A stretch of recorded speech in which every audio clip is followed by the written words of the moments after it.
called ADHD Time. And I'm going to be talking to you about how to remember the future. And somehow I need to figure out how to switch slides. There we go. So I have a PhD from Northwestern University where I focused on one of my favorite topics, ADHD. I was interested in how people remember to perform tasks in the future, come on time to an appointment, mail the envelope with the taxes on the way home when they see a mailbox, those kind of tasks. And that was my topic of my dissertation. And I'm going to be telling you a lot about it today. In addition to doing my PhD at Northwestern, I have this cute, amazing dog. His name is Humphrey, and he is one of my best supports. In addition to that, I have two amazing kids, one currently at Stanford and one in high school. And they are also a reason for me to be able to smile so much. And my amazing husband. I personally have ADHD. My father has ADHD and my son has ADHD. So this comes to me from personal knowledge. In addition to that, I have training in executive coaching where I worked with different execs in the world. So not executive coaching like EF, like we all know from executive from ADHD, but from execs in business. So from the business world. And also in ADHD coaching. My favorite topic to focus on besides memory is retirement.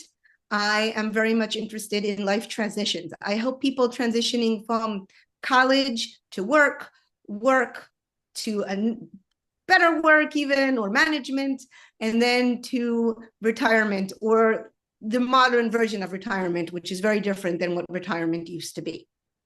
If at any point you don't understand anything I say, I talk too quickly, I am unclear, please raise your hand or put it in the comment. If there is a question, please write it, and at the end I'll do my best to answer them. For some reason, you're still left with an amazing question and I did not have a chance to answer, you can reach me at DK, D for Daniella, K for Karidi, at ADHDtime.com. So what are we going to be talking about? Okay, so, I'll talk about that little guy in the corner in a second. But what are we going to be talking about? We're going to be talking about memory. I'm going to introduce the topic of memory.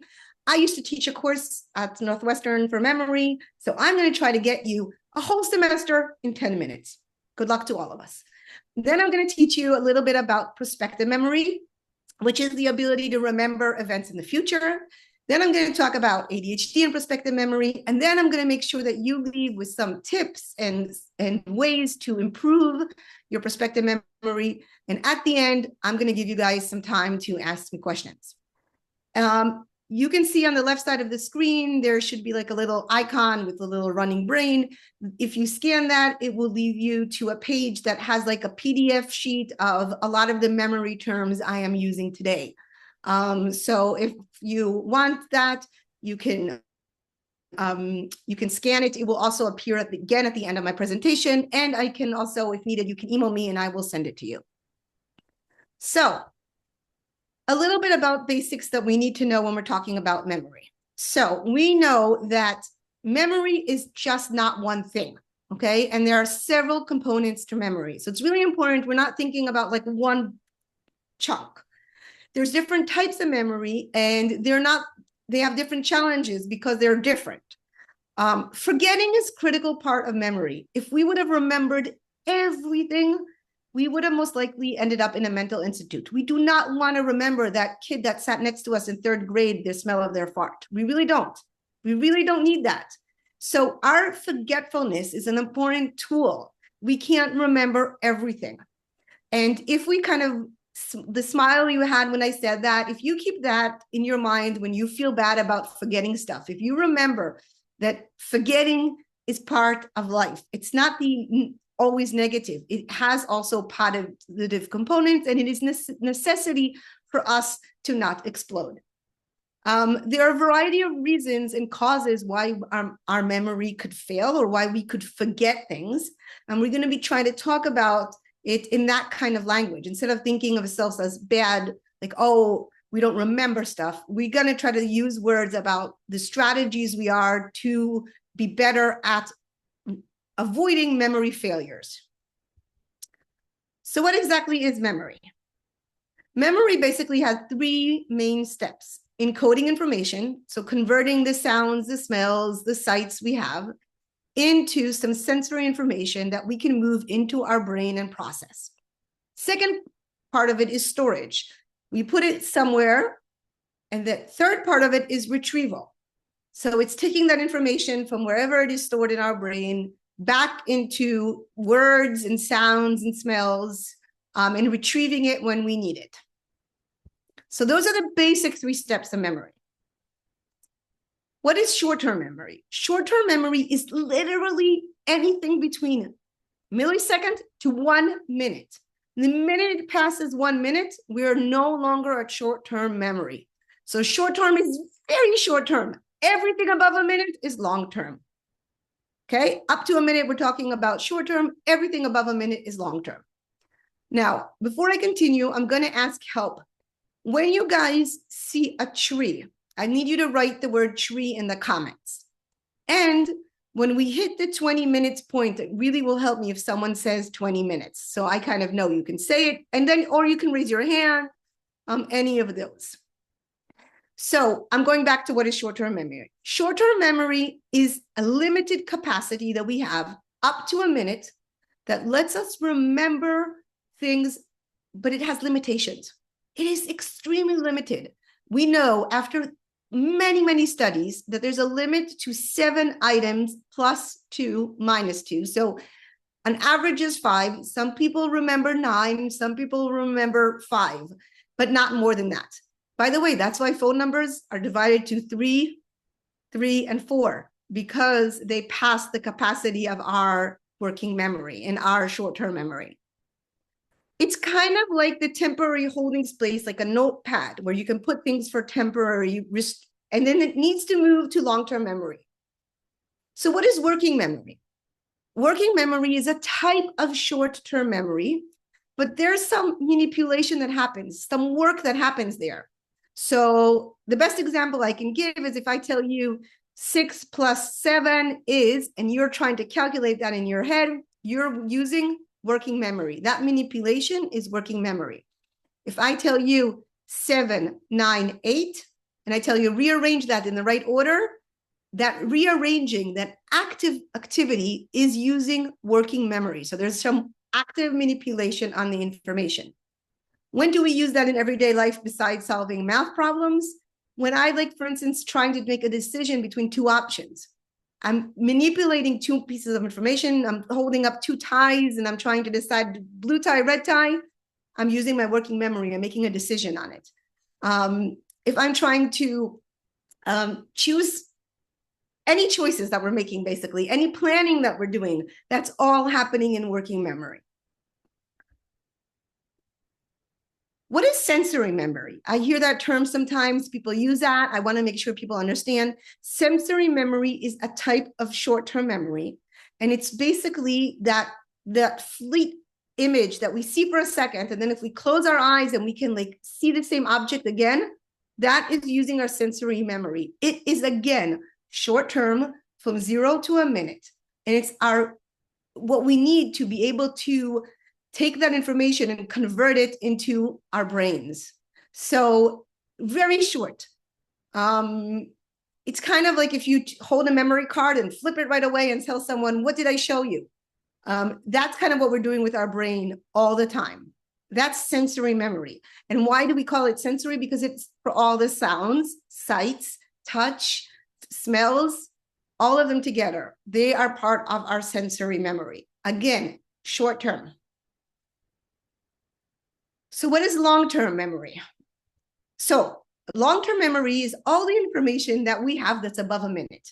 It has to go through the short term to make it to the long term. We can't skip it. If your short-term memory is no longer functioning because you are on a drug overdose or in a car accident, you cannot make more long-term memories. But if you have long-term memories already, they will stay, okay? So we need short-term mechanisms to be able to help us build long-term memories. And this can range from remembering something for a few hours to remembering something for your whole life. Because it's such a big thing, obviously us researchers like to divide it into categories. So one of the things we like to do is we like to divide it into implicit memories and explicit memories. So what are the difference between the two? One is this unconscious memory that influences our behaviors and involves motor skills many times. It's like the ability to type or ride a bike. We're not always conscious to these memories. Explicit memories are things that we're aware, like facts or events, or if I would give you a list of names and ask you to remember it. Now, can something fit in both categories? Yes. I give you the best example, learning to drive. When you're learning to drive or learning to type, it's explicit. There's a process there. We're using words, we're practicing skills. We have to think about moving our fingers. We have to think about how we're holding the wheel. If we do it enough, it can become implicit. It can become something that we're not thinking, it's unconscious. Then what happens if there's a storm and you're driving? I don't know what about you guys, but I turn off the radio. Suddenly I have to put on my glasses more, because suddenly the memory goes back to a place. I have to put energy, and the unconsciousness component disappears. So things can move between those two. It's really important to understand that this division is not like black and white. Things can go in between the two. There is semantic memories. These are knowledge that we have about the world, like remembering that the word dog is a description of a type of an animal. That is a semantic memory. There's episodic memory. That's more about our personal experiences. That's knowing information that is context sensitive. And then there's autographic memory, which is the combination of the two, which basically is saying, understanding my personal history. The best example is knowing when you graduated, okay? That is a combination of some knowledge about the words. There's context sensitive, like knowing what graduation means. And then there is my personal life when I graduated.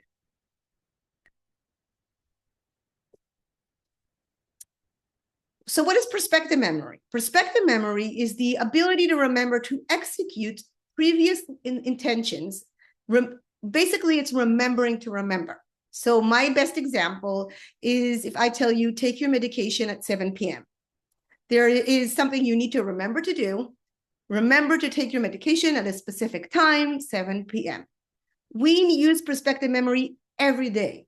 It helps us plan. It helps us do goal-directed behavior. It's critical for managing future responsibilities. And I don't know what about you, but I walk into a room and I every time have to use this word, remember, what did I come here for? That is like remembering to remember what I was going to do. Prospective memory, sometimes referred to as PM on these slides. Just I tried to fix it and replace it every time with prospective memory, but if I didn't, I'm just making sure people know. Okay. Again, us researchers like to divide things into small categories. So now let's take this big thing that's called prospective memory and make it even another division. There's event-based prospective memory and time-based prospective memory. And this is divided based on your cue. What is the cue to execute the event? What you need to remember to do. So if it's event-based, like picking up groceries on the way home, that will be when an event happens. When I see the grocery store, that's when I need to pick up the groceries. Time-based prospective memory is remembering to do something at a specific time. Take your meds at 7 a.m., take out the lasagna from the oven after 45 minutes. So event-based tasks are cued by the time, by the event. Time-based tasks are cued by time. Do individuals with ADHD struggle with prospective memory? So I can't see anyone in the chat, but I don't know if you remembered, I asked you when you see a tree to let me know. And no one in the chat told me that they saw a tree, and there's a tree on my screen. So I can just say that if we take this as an example, do individuals with ADHD struggle with prospective memory? Yes. So yes, individuals with ADHD struggle with prospective memory. We know this from personal experience, I know it, but also from research in the lab. We know that successful prospective memory depends on executive functions. Executive functions are the cognitive processes that are required for top-down control, like planning, And challenges in executive functions have been shown again and again to appear in studies of ADHD. And therefore, we're not surprised that people fail in prospective memory consistently. We also know that there's very little studies about ADHD and prospective memory. Okay, and currently we do not have an assessment that measures specifically prospective memory challenges in individuals with ADHD. We also barely have one that, one test tube for ADHD. So let's not even, but we don't have a lot of studies and we don't have a lot of assessments. But what do we do know? We do know that the ones that we do have consistently shows that individuals with ADHD perform worse on prospective memory tasks compared to those without ADHD. And this is on the performance on these lab-based tasks. So people came into the lab and they were told by the researcher, press this button in 20 minutes, or they were told, take out the cookies from the oven in a certain amount of time. They were told in my case to perform this imaginary Monopoly game. And they had different PM tasks. In addition, we found that people with ADHD struggle more on time-based tasks, which means that you kind of need to perform the task at a specific time. And they showed a significant more failure on time-based PM tasks. While event-based were less impaired, but still did worse than people without ADHD. Okay, so time-based was hardest, event-based was a little easier, and then in general, people without ADHD do better on prospective memory tasks. We also know, and this is on research in general, not necessarily on ADHD participants, that there's a strong correlation, strong relationship between working memory deficits and difficulty on performing prospective memory tasks. We also know from ADHD research that people with ADHD struggle on working memory. So we can say that one of the relationships between challenges for ADHD is the relationship to the working memory deficits. What else do we know? We know from everyday life that people with ADHD report more failures on prospective memory tasks. They report that they have more difficulty in academic tasks, missing appointments, they reduce success in the workplace. We know real life negative effects in individuals with ADHD. I know if I would ask every one of you to put one example, you will have easily think about an everyday task that you struggle with prospective memory.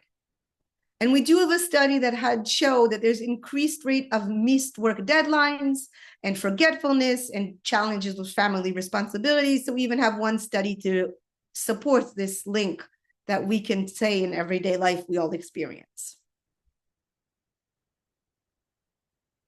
Why is it so challenging? Okay, why is prospective memory tasks so hard? I understand the working memory component, but I also want you to understand how it really works when we talk about, remember we said that memory had 3 stages, prospective memory has 5. So there's already more places to fail. There is the encoding, the basic stage where we're putting the information into our brain. So if we're not paying attention, if your spouse comes up to you and says, please buy milk on the way home, and you are watching your favorite TV show or in your current hyperfocus, you are not going to encode that information, and therefore you're going to fail in the next stages. So step 1 for successful in performing prospective memory tasks is encoding. Step 2 is the retention, is keeping that task when we need it in our brain. So if I tell you, again, your spouse asked you to pick up milk on the way home from work, they might have asked you in the morning or the night before, you need to keep that intention in mind and execute it at the right time. If you have ADHD, you might struggle in estimating that right time because you have time management struggles, because you have a bad sense of time, because time is wobbly in our brains. So you might struggle with this retention stage. And then you might struggle with the retrieval stage. You might think, oh, she told me to pick up milk on the way home at a grocery store. I'll do it at the next grocery store. Or that queue of the grocery store wasn't strong enough. And we're going to talk about queues in a second. So that's the retrieval stage. And then there's the intention execution. go into the grocery store and remember to get the milk and not yogurt, not cookies. Milk was the goal. And then at the end, this is my favorite stage that a lot of my clients struggle, and that's the evaluating the outcome. When did we realize that we forgot to buy milk? When our spouse is very mad because there's no milk for their coffee the next morning, or our kid is very frustrated because there's no milk for their cereal. We did not evaluate the outcome when we got home. We did not evaluate the outcome until it's too late. Sometimes when we're very unfortunate, we also get stuck in this loop. Even if we bought the milk, we could keep on going and keep on every time we're driving home. Wait, there was something I was supposed to do. So sometimes we get stuck in this evaluation loop and not remembering that we did the task. Sometimes we don't go back to check if we did it. And then my favorite challenge is sometimes we remember the wrong time in the wrong place. And then we're laying in bed and like, oh, I forgot the milk. Oh, now, and then we can't sleep because we're focusing on not closing that loop in the wrong time in the wrong place. Okay, before I continue, I'm gonna use my squirrel to take a sip of water. It's my favorite ADHD squirrel. He comes to most of my talks, as if he has a choice. Okay, so how can we get better at some of these stuff? How can we get better? One thing is important is if we define the prospective memory task as specific and accountable details as possible. So let's go back to buying milk. That's a really good example. Instead of saying, hey, can you buy milk on the way home? I kind of want to go and say, is there any grocery stores on the way home? Yeah. Is there one that sells milk? Sure.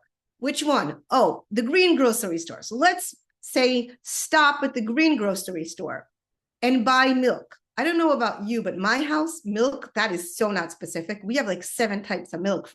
So it has to be more specific. Can you buy oat milk? And then why? Like, you need oat milk because the kids need it for cereal in the morning. The why is so important for us ADHDers. We're so motivated by why. And having the why will increase the chances of success in prospective memory tasks. Now, do we need a PhD here? Are we going to start and saying milk has good calcium and it also has this, milk is this? I think no, make the why short and personal. Your kids need the milk for breakfast is succinct enough to give you a motivation built in the description of the task. And then there is a loop that's easy to close. I bought the milk for breakfast. I have like the whole process. I can see my kids eating breakfast and maybe close the loop that way. Writing it down.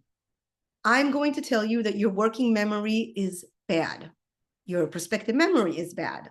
Use strategies to support it. Writing down is a great strategy. Saying it out loud. I don't know what about you, but when I go into rooms, sometimes I find myself talking to myself. I'm like, I'm going to get the pencil, going to get the pencil, because I think doors have this magical erase effect. You pass a threshold and suddenly it erases what you were thinking. So saying things out loud really help me at least support very short-term memory tasks. I'm not going to walk around and say out loud, oh, next time you see Rachel, tell her about her talk and say hi. I'm not going to walk around and repeat that because my likelihood of seeing Rachel, since we live in very different states, is very low. So saying it out loud is not a good support mechanism for that task. Reduce reliance on working memory. So if I would have told you that your eyesight is not so good, and I would ask you to do a task that requires you to see something far away, like let's go see a really good play or a movie, and you would say, great, I don't want to rely on my glasses. I'm just going to go and sit close, or I'm just going to do my best. I'm going to try hard. That's what we do to ourselves when we think that we can rely on our working memory. We're trying harder without using tools to support our challenge.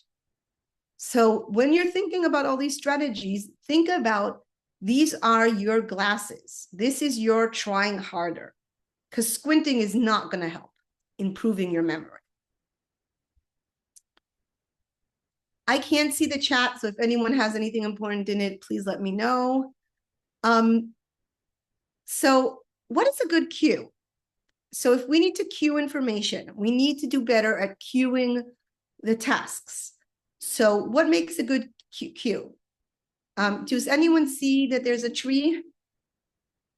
Is anyone writing that in the comments? Yes, Jackie saw the tree. There we go. Thank you, Jackie. So that tree was a bad cue. I was doing a bad job because what didn't I tell you? I did not tell you that there's going to be more than one tree, right? So I did not give you a clear enough cue. I also did not tell you that the tree might change between the slides. I also did not tell you that I expect you to respond more than once.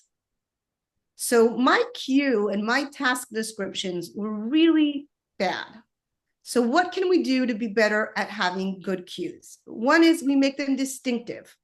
So if I want you to remember to say tree, if I would have made my pictures very clear and used the same tree, very distinct compared to other slides, maybe put the tree in a different side every time than the other pictures I keep on doing, it really helps. Highly noticeable. So if I want something to cue me to perform a task, it is helpful if it's noticeable. So if I'm using the same little alarm for everything, at some point alarms are not going to be noticeable. So making things noticeable is really important. Context relevant. This is one of my favorites. I use this alarm of a sound like zombies are coming or like aliens are coming to cue that I have to go pick up my kids, because in my brain, I'm like, I don't go, the aliens are going to get my kids. It's distinct from other cues. It is highly noticeable. And it's context relevant to me. It makes me smile in my life, in my context. It works. Daniella, I'm just going to jump in that you're at the 20 minutes. Okay. Thank you.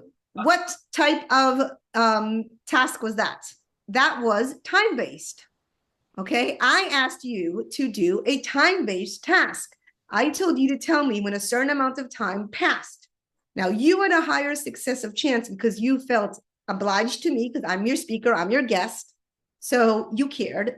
We are better at time-based when we have to keep time for someone else. So when I have clients that tell me, oh, I fail to take out the lasagna every time, except when I know I'm going to bring it to someone. Okay, when that lasagna is going to someone else, then I remember. So time-based, we're just not good at it. Making something event instead of time helps. The other thing is making motivated. I did not tell you guys more than please tell me in 20 minutes, but I could have said, it's a life-saving thing. You need to make sure to tell me in 20 minutes. I guarantee you guys, accuracy would go up. Also your stress, but accuracy would go up. The more immediate the task is, the higher chance. So 20 minutes has better chance than 30 minutes. Actually, I've been doing this in different talks. 26 is already the point where I have less chance of getting anyone to say it. So that's like the point inside these talks. That's the magic number. Under 26, someone will tell me. If I do it too close to the request, people get embarrassed sometimes. So there is an effect of that too. But if we do it too far away, if I tell you, remind me in 2 hours, again, chances are lower. So if we need to remember something that's time-based, shorter duration, the better, and making an event is always better. And it needs to be consistent with your daily routine. I remember when I was nursing, people would tell me, oh, set an alarm to drink water when you're nursing. And I'd like do that, but my phone would be in another room ringing. And I'm like, that's not helping me, or not. Like, it has to be consistent with what you need to do. So putting a Post-it in the kitchen about buying milk when you're in the car, not gonna work. It has to be in the right time, the right place. And it has to be a clear cue, highly noticeable, relevant, immediate, and consistent with your daily life. That's why when someone else is suggesting strategies, it doesn't always work, because it doesn't always fit all these criteria. 1 second, the next slide doesn't want, oh my God, we need to go back. I am so sorry. Okay. When we're talking about retrieval, we need to remember that if the cue is good, there's a higher chance of retrieving. So you see these funny clocks I used in this picture? I like to use funny stuff to be better to signal things. So if it's a joke that will help me remember, I, for a long, long time, had a big picture of an ant, like this big ant on my kitchen area to remind me to clear the kitchen at the end of the night because I would get ants. So the cue, if it has something that makes you smile, it has a positive emotion. If it's not negative, it is a higher chance of succeeding.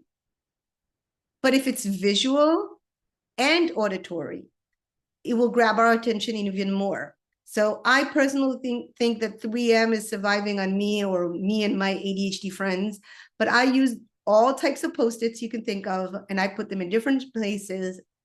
But I also make sure that my Post-its expire. So here's the thing. Our brain gets used to reading a message and we stop reading it.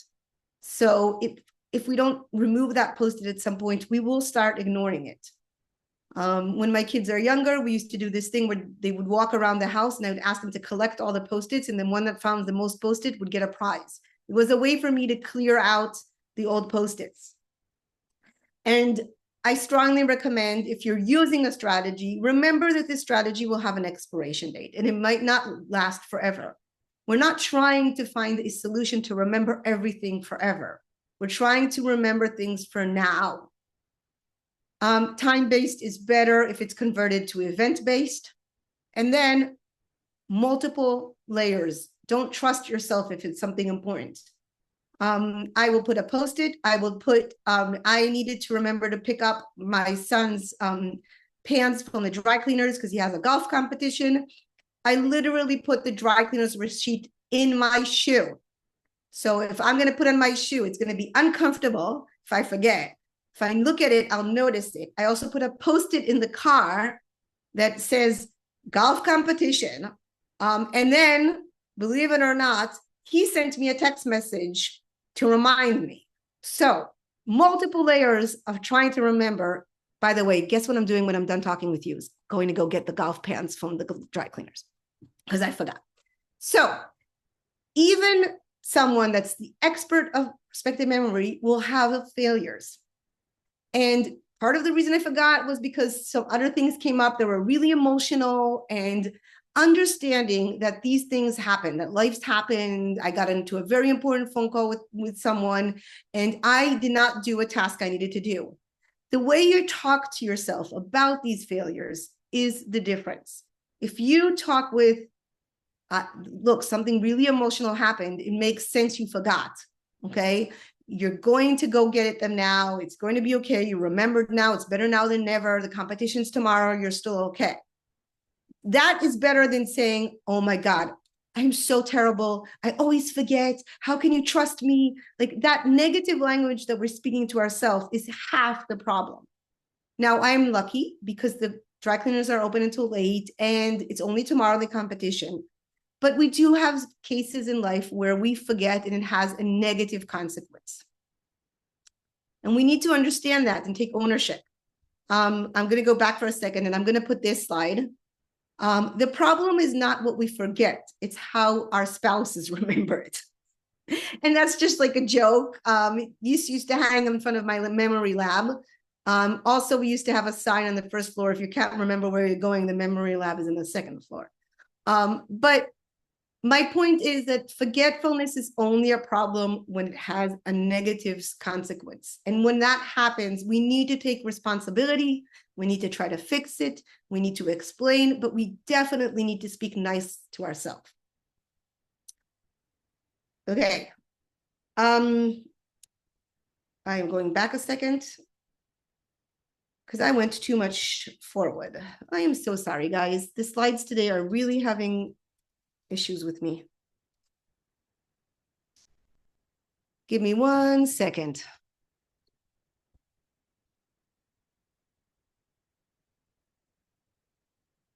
I apologize. You're getting a preview of everything.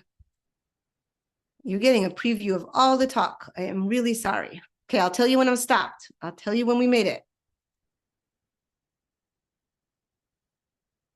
Okay. More cognitive demanding tasks will affect our performance.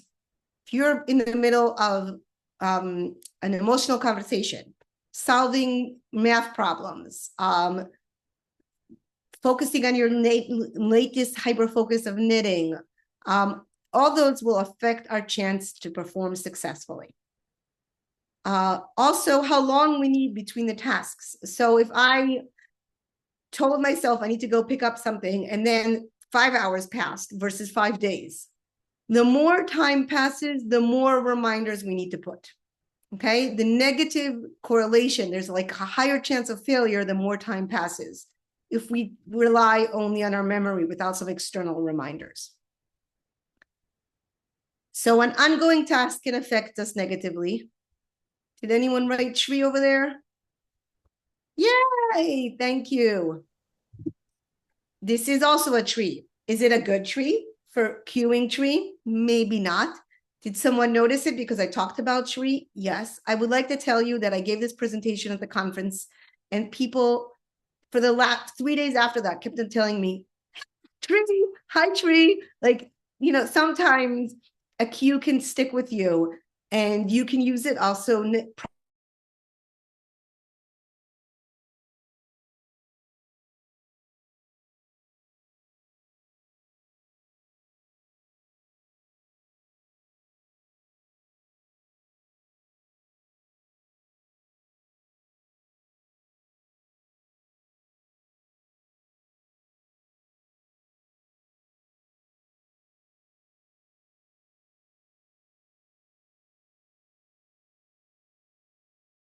We only have one person telling us tree. Repetition, especially for ADHDers, doesn't guarantee increased success.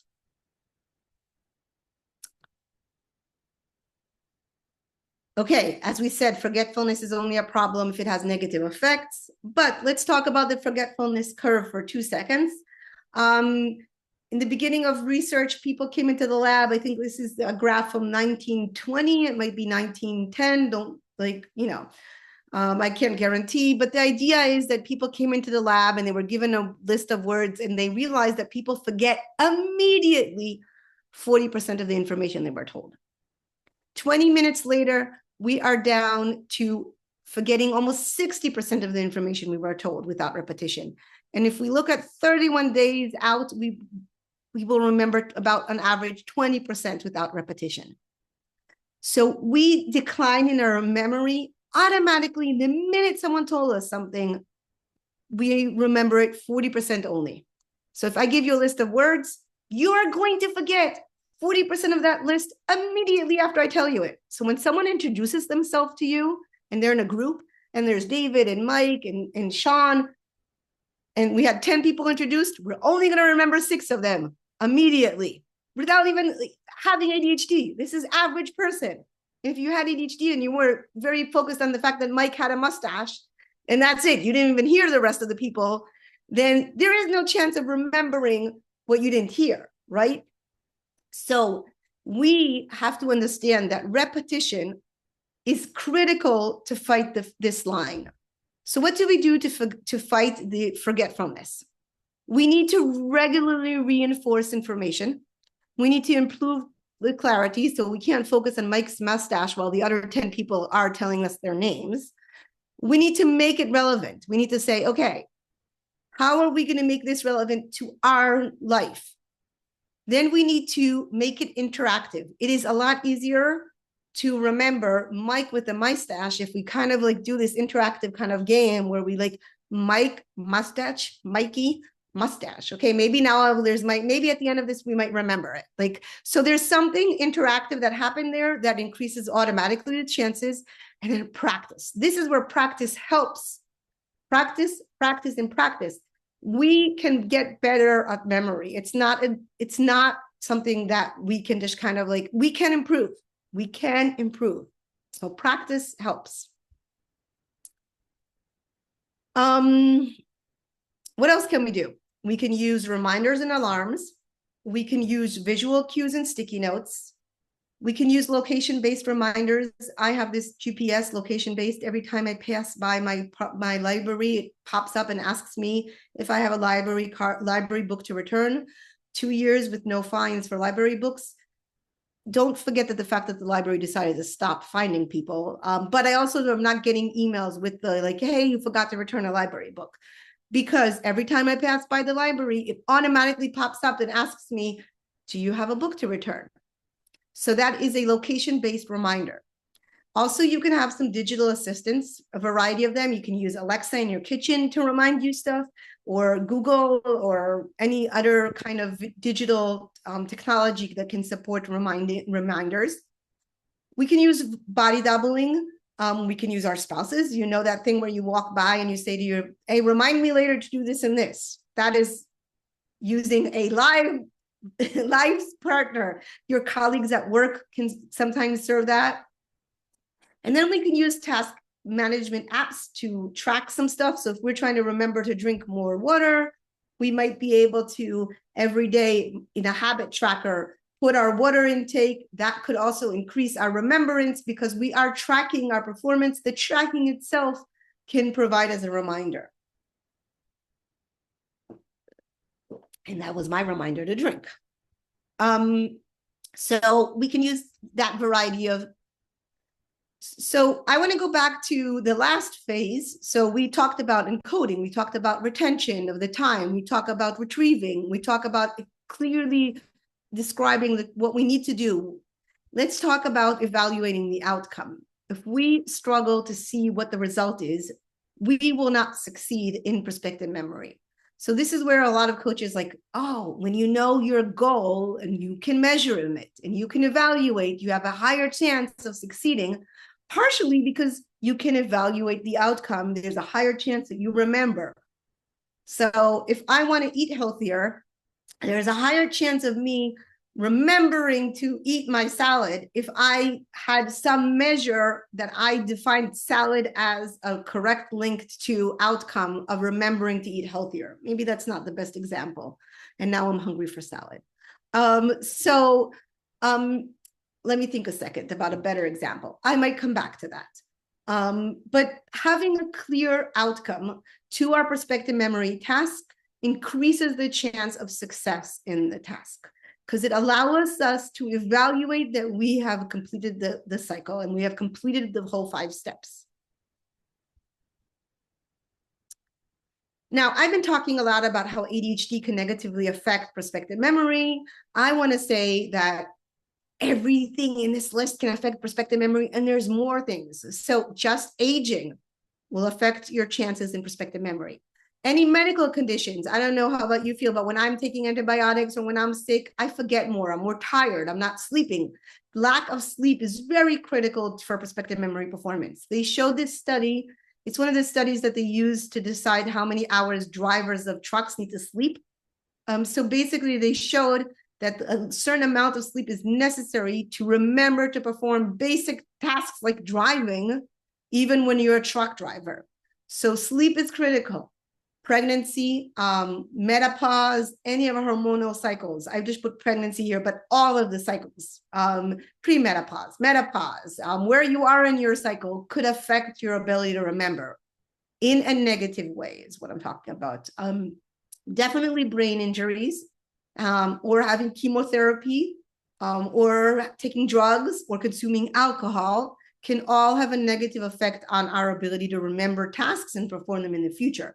Those 5 steps are very fragile. The link between them is fragile. So if we add challenges like the ones I've been talking about now, we increase the chances of failure, unfortunately.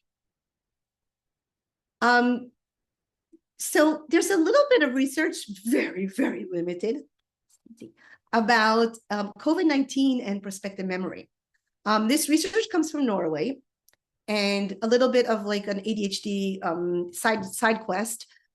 There's a lot of research coming out of Norway and Finland and about COVID, and partially because it's public health. When you go to get services, you kind of automatically are in research. You don't get to get an opinion about it. Your data is scrubbed from identifications, but it still exists in a way that researchers can look at it without needing to ask your direct permission. So a lot of researchers can access this data. And what was going on in Norway is before COVID-19 started, the pandemic kind of came on, there was a big research going on about cognition and aging and memory and gender differences and diet. And what was interesting is because it started before the pandemic, and it was supposed to be a long research, longitude research of 2 years, we suddenly had in the middle information about effects of COVID. And one of the things they found is that people that reported negative memory that they did not have before COVID were also people that reported long-term COVID. And they came back and they saw that they all had better prospective memory scores before they had COVID compared to after. So 36 months after having long COVID, they still report some negative effects on their ability to remember to perform tasks in the future. And this is the last data, and I know there's another one coming out from this same research group that should be coming out in the next few months that should tell us how they're doing now, another year after this research came out. So they're going back to those people and trying to find out how they're doing now. So this is another example of how being sick could have a significantly long-term effect on prospective memory. Does everyone that had COVID report this? No. Did everyone in the study that had long COVID? No. This is an average, and this is specifically people that reported long-term COVID negative effects, okay? So don't freak out. I had COVID and now I have memory problems. This is a specific group of individuals, but we do know that this is another support how being sick could negatively affect long-term our prospective memory performance. So true or false? Individuals with ADHD experience challenges in prospective memory. True or false? What do you guys think? People with ADHD experience challenges in prospective memory.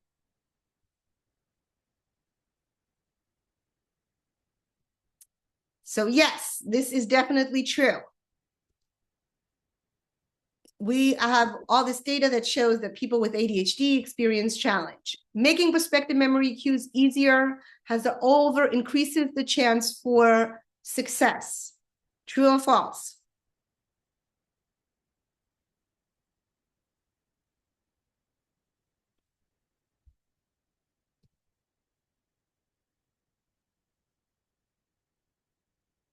True. Prospective memory performance can be improved by increasing awareness. Yes, 100%. Prospective memory is not something we're born with. Prospective memory is something we develop. It's an executive skill that we increase as we use. So if we can develop it and we can get better at it, and understanding it and having meta awareness to it can increase our success chance. Time-based prospective memory is more challenging than event-based prospective memory. True or false?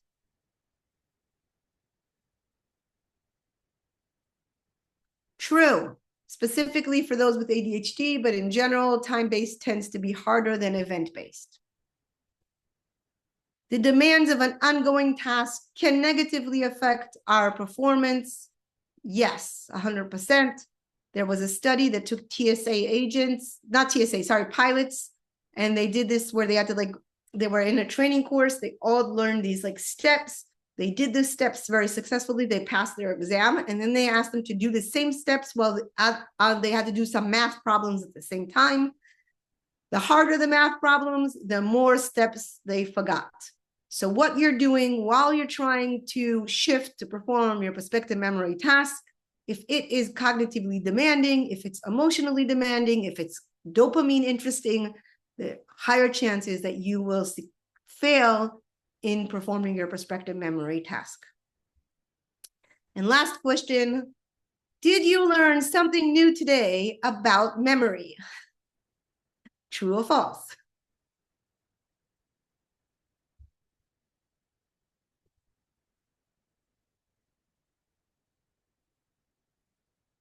Thank you. This is the point where if I get my slide to switch, I give you back to that little icony thing where you can scan it to get to this like PDF cheat sheet that will let you like summarize some of the stuff I said today about memory. Also, this is my website. I am going to be starting a group for prospective memory specifically if people want to learn more about this. And this is my email if anyone wants to reach out. And this is the point where I open it to questions and discussion. Wow. Wow. If only I could remember everything you just taught us. But there are bits and pieces, and I'm sure people have questions. Does anybody want to have any questions, and we can put them in the chat? I sadly missed the whole thing due to my memory problems. So I have a lot of questions, but is there any way we can watch a recap of this somewhere else? Yes, the recording will be posted on our not on our Facebook page, but on our website. Probably tomorrow or Thursday at the latest. And the website is where? Bergen County Chad, one word. I'm sorry. Problem?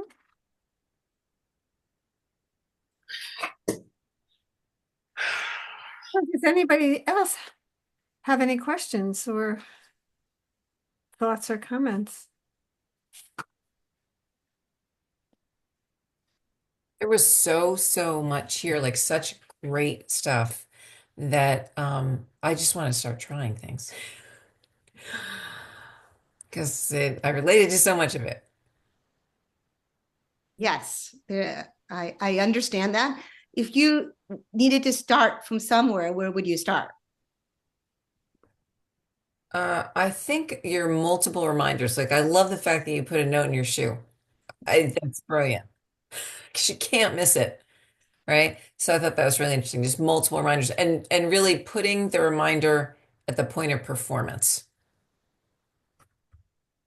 Yeah. I say no, but I have left the house without shoes because I did grow up like walking barefoot a lot. So yes, it has to be where it will have an effect. And if there is a failure, the best strategy would be to go back and say, which part do I think did I have the struggle in? Did I struggle because I didn't encode the task? Did I struggle because I put the cue in the wrong place? Did I struggle because I wasn't 100% clear about, what am I supposed to be doing? Daniela, do you have any easy tricks for people who use their calendars but keep forgetting to go back to retrieve the information?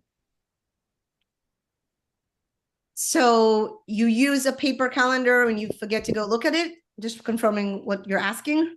Well, I guess with any calendar, I have a lot of clients who just are like, oops, I forget to keep retrieving that information. I capture it and I forget to retrieve it. So I think this comes where the multiple instructions need to come in, but also this is where sometimes routines have to be built. So I like to do a closing ceremony at the end of the day. And one of the things I do in my closing ceremony is I put one thing where I'm going to start next time. And I don't let myself do like, you can't start with 10 things. Like you can't, there has to be one thing. That's what I'm starting with. And if that thing is looking at my calendar, it could say 8 o'clock client. It could say eat breakfast if I'm struggling to eat breakfast lately. But I make myself clearly understand that I need to have ceremonies. I need to have things that make me feel and remember to perform some stuff. So at the end of the day, I do a closing ceremony. If I had a store, I would lock it down as I leave. I don't own a store. I work at a computer in my own home. So I need something to make it symbolic. And I do that. And one of the things I make sure to do is if I have a day that I'm going to need to retrieve a lot of information, I put that as like my number thing for the next day. Great answer. Thank you. I have a question. Yeah. So At one point, I thought you said something about not being able to change memory or improve memory. I don't know if I got that right. Um, and then on the other hand, there are strategies for um, helping memory. Maybe that's the best way to put it, as opposed to improving. Like all of a sudden, I'll be able to do, 9 digits forwards and backwards. Yeah. So So our memory capacity is limited. Okay. So again, we can remember up to 7 stuff plus 2 minus 2. We can remember for up to a minute before we need to put it into the long-term memory. Automatically, if we don't put any effort, we're going to forget 40% of what people say automatically. So those are kind of the restraints of the capacity. But what you're talking about, we can support those restraints and we can support our memory, like chunking information, like a phone number, when it's divided to the chunks that it is, that's a strategy to support our memory. Writing things down is a strategy to support our memory. So yes, our memory has internal limitations, but we can use strategies to support it. My best example is I obsessively buy books. I admit it, but I was not remembering what I own in my house. I took a picture. This is a picture, this background.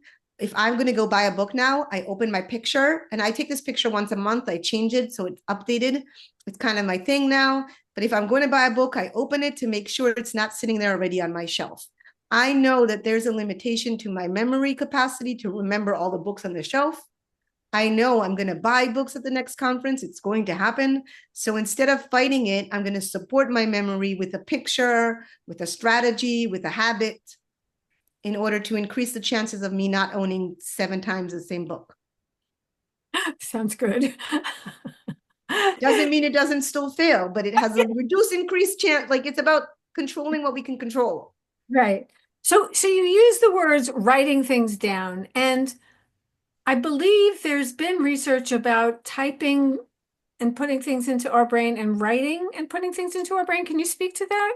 Yes. So when we write information using pencil and pen, there is another form of sensory input that we are retrieving, that we are adding in addition to the processing. So when we need to write something down, we need to break it to its little pieces, right? To words and then letters, and then we need to like figure out where they are, and then we need to write it. When we're typing, we're doing those steps, but we're missing the sensory input from our fingers.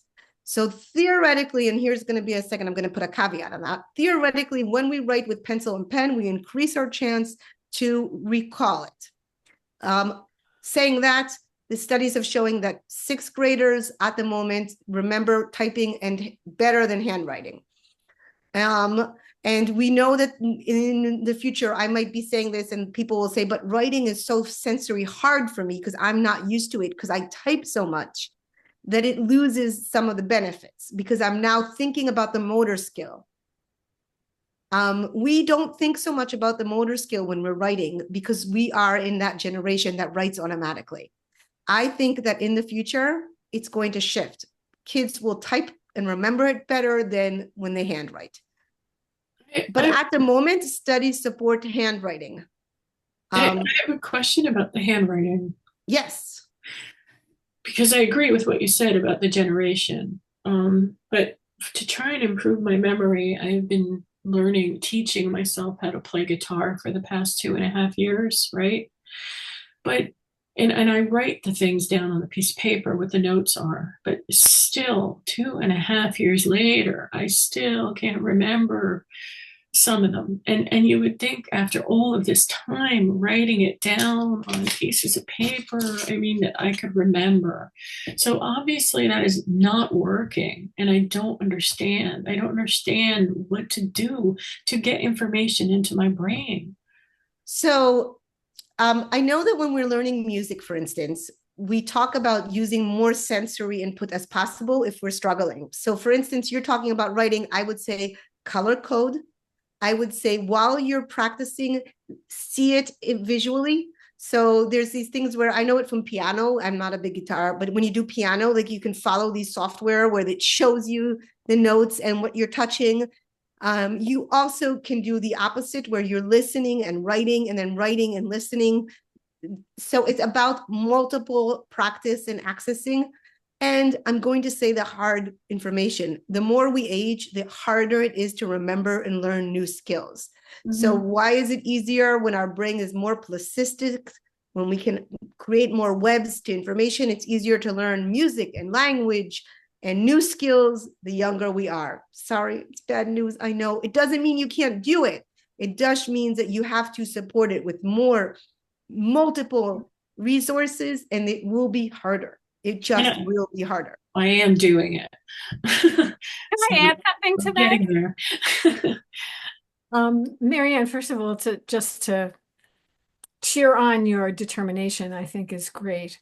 And also, perhaps your idea of playing or remembering is not necessary. I mean, when I was playing the guitar, so I'd have music, and the music would have the little diagram with, where the fingers go. Right, that's what I'm doing. That's what I'm looking at. What's the problem? Oh, What's the problem? So there's a certain kind of internal self-judgment that's coming that I don't think is necessary. But that's my opinion. well, it's just that I've remembered some, but I know I should know some of them, and I'm like, why can't I remember? But then there's that word should that you're throwing in there. There's no should. I know there's no should. Don't should on yourself. Come on. I know. That's funny. Yeah, I should on myself too much. All Okay, right. Daniella, I'm sorry. I just wanted to throw that in. No, I love it. Thank you. Thank you. Someone asked in the chat, can we improve working memory? So this is a very controversial topic. In the lab I worked in, there was a researcher that's been studying working memory for the last, when I left, he was doing it for 37 years. And he has not succeeded to improve his son, anyone that's been in the lab for many years, working memory above a certain capacity. We have a limit to how much we can improve our working memory. Saying that, he had normal working memory without any problems. He didn't have ADHD. He was a relatively young man in his 50s when I left the lab. So we were talking about normal development of working memory. He hit his capacity. So we can improve working memory to a certain capacity, to a certain limit. What we can improve is how we use our working memory. When we use our working memory, we can improve our awareness, our encoding of information, how we encode the information into the working memory. Can we purely improve working memory as it's measured in the lab? I'm not a big believer. So those exercises where I give you a list of numbers and I ask you to put it in reverse order, we can work on focusing on those. We can work on understanding the instructions. We can practice and get a little better. Can we get perfect in it? Will it transfer to other working memory tasks? That has not been proven. So I know it's controversial because there's a lot of people out there that do working memory training. There's also coaches that strongly believe in improving working memory. What we do know is when you take ADHD medication, you do better on these tasks. It could be because your capacity is available because you're not distracted by other things. It could be that you're encoding the information better. It could be that now you can retrieve it better because you put it in the right place. So if I put a book on the shelf, there's more likelihood it will appear in the photo. If I don't take the book to the shelf, it will never be in the photo. So when we take ADHD medication, we see a connection, a success increase in working memory performance, a lot more than we see in some of these training programs. Saying that, I have so many clients that swear that their kid did working memory training and it made a significant difference. So I'm going to put it out there as my lab did not show more benefits in these trainings. Meds actually showed better benefit in our lab, but it doesn't mean that that's like the one and all for answer. I don't know if that helped answer the question. Yeah, thank you. Thank you. We're going to have to end it there and wind up. Wow. Like, Daniella, this was so packed. That really is. Like, how many weeks was your course that you used to teach? So, Well, I still have another one coming up. If anyone wants to take a course with me, they can. thank you so much. And I don't know about other people, but I'm going to listen to this again and just sort of take my time to process and absorb it.